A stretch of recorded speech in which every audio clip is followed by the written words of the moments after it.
All right. Hey, everybody. I'm going to share my screen in a second to give you all a quick overview of logistics for tomorrow, and hopefully this will answer any lingering questions that you all may have. First and foremost, I just want to say thank you again for helping us to one team this effort and put all hands on deck. So College and Career Day is tomorrow, Wednesday, November the 16th.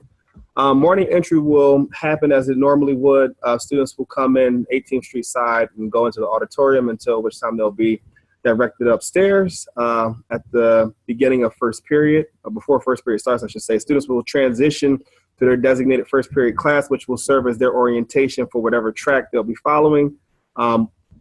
Information about these classes will be available to students in the auditorium, so they should be able to see it down there. And then also it will be posted in the halls as we normally would do on like a benchmark day.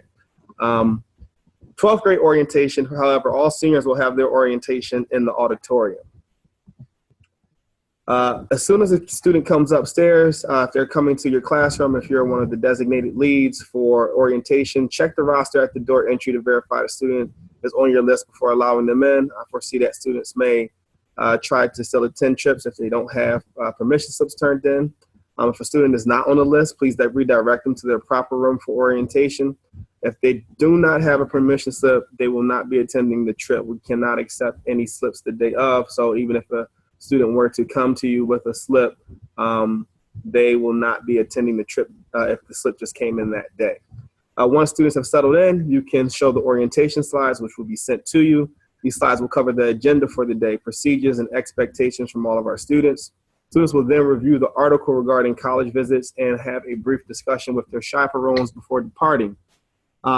Please pay close attention to your departure time and take your group down as scheduled. All of our buses will be aligned on the 18th Street side. Except for those who are traveling by SEPTA, we're still asking that everyone departs from the 18th Street morning entry. So you're going to take kids down the 18th Street stairwell. Transpasses should be signed out to students at the end of orientation before exiting the classroom. That's the best way to do this for those who this applies to. And then lunches will be ready for pickup in the Merritt Mall and are sorted by groups of 15. So as you're exiting the building to your bus and to your destination, lunches are going to be available for pickup. For those who will be traveling via public transportation, students can take their own lunch out of the building with them. Therefore, the chaperone does not have to transport all of those lunches to the site by themselves. If more than one group is outside boarding on the bus, please recheck attendance outside of the bus as to not have students make last minute changes and try to get on a different bus. If not, then have students board the bus and then you can recheck attendance once you're on board. During travel, please pay attention to the procedures that are going to be outlined for you in your information packets. Schedules, procedures, travel routes, and contact information for the various school reps will be sent out later this evening. Also have them printed and available for pickup in the 4th floor staff lounge in the morning. So if you could grab those before going to your orientation rooms, that would be great. For the students who are going to be participating in the alternative program here at the school, same entry at the door. Check to verify the student is on the attendance before allowing them into the classroom. If a student is not on the list, please redirect them to their proper room. You will also have orientation slides.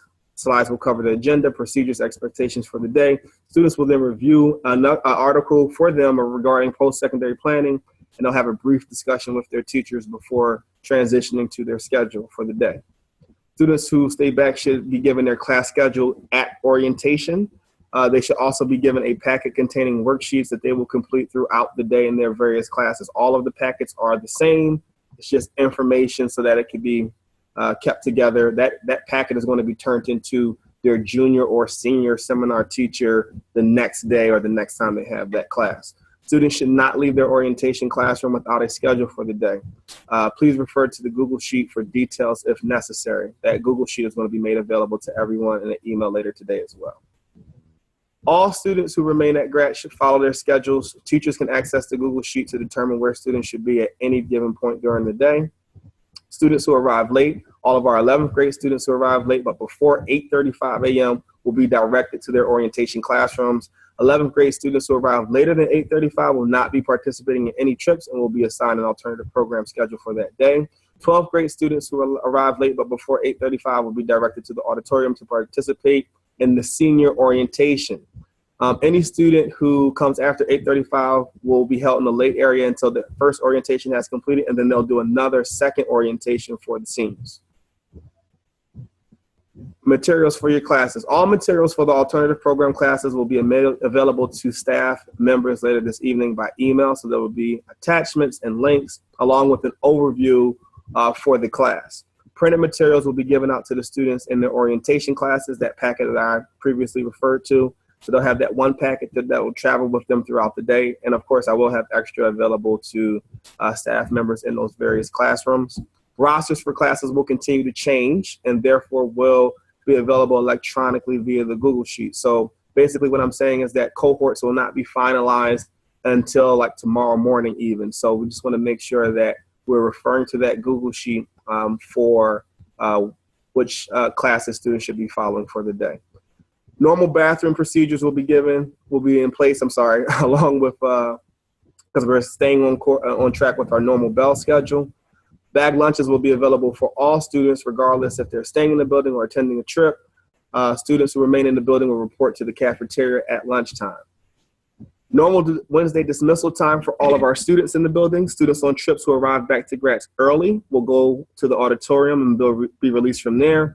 Students who arrive back to Gratz at or later than dismissal time can dismiss from the bus. That's it. If you guys have any questions, you can feel free to reach out to me directly by email. I'll be sending out several updates between tonight and tomorrow morning. Thank you all for your patience, time, and consideration.